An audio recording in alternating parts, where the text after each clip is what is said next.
Donc Étienne Bellier, moi ça fait 10 ans que je fais ce travail-là, un peu plus de 10 ans. J'ai fait un premier BTS gestion forestière, j'ai fait ensuite un deuxième BTS technico-commercial attaché produits bois. Je suis fils, petit-fils de propriétaire. C'est un cadre de travail qui me semble privilégié et j'avais envie de travailler le vivant, surtout d'améliorer les parcelles au maximum. Mon rôle, c'est d'approvisionner la scierie pour pas qu'on soit à l'arrêt. On travaille avec tous les exploitants bretons et puis à l'extérieur de la Bretagne aussi. C'est de trouver une alternative à la coupe rase.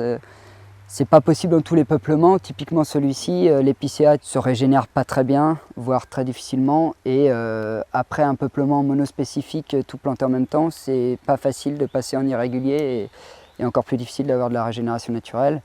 Par contre, dans des peuplements de pins maritimes notamment, en mélange avec des feuillus, c'est des peuplements qui se régénèrent beaucoup plus facilement.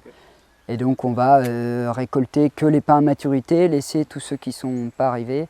Et puis préserver les feuillus pour la biodiversité, pour les risques d'incendie, amélioration du sol, etc. J'aime beaucoup les relations humaines découvertes à chaque fois de nouveaux propriétaires. Et puis le cadre de travail évidemment que je considère très privilégié.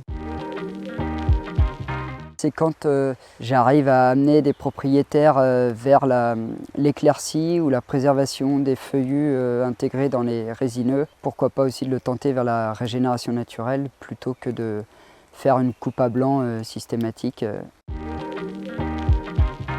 La journée est constituée de rendez-vous avec des propriétaires. Le contrôle et suivi de chantier, réception de chantier avec nos bûcherons, nos abatteurs et chauffeurs de porteurs.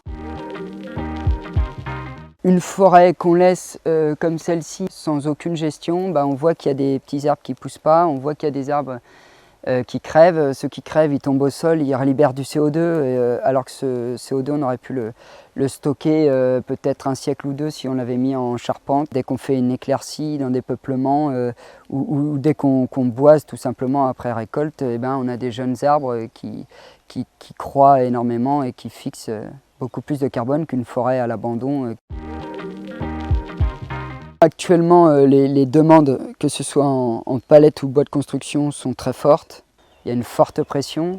Par contre, il y a toujours beaucoup de peuplements, de taillis, de bois de moins bonne qualité ou des essences qu'on a moins l'habitude de transformer et pour lesquelles il y a toujours peu de débouchés, peu de tensions et peu d'entreprises aptes à les transformer, quoi. Ouais, mais pas que. Il y a plein d'essences dont on n'a pas du tout les connaissances suffisantes pour les valoriser à leur juste valeur en termes de qualité technologique. Avant, il y avait une scierie dans chaque village, on venait avec son tracteur, sa remorque agricole et on sciait ses planches et voilà, on demandait les dimensions qu'on voulait. Aujourd'hui, on est de moins en moins nombreux en nombre de scieries et de plus en plus spécialisés dans des gros volumes.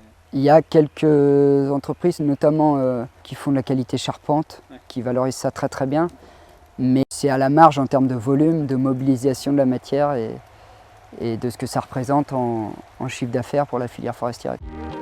Je pense que l'écoterie a du sens et surtout est à la pointe de la communication. Nous, forestiers, on est très très loin des plateaux médiatiques. On a plein de choses à dire pour défendre nos métiers, pour montrer notre intérêt. On ne prend pas le temps, on n'est pas fédéré, on ne sait pas le faire. Une entreprise comme Écoterie permet justement de donner une autre image de la forêt et en ça c'est vraiment bénéfique, quoi.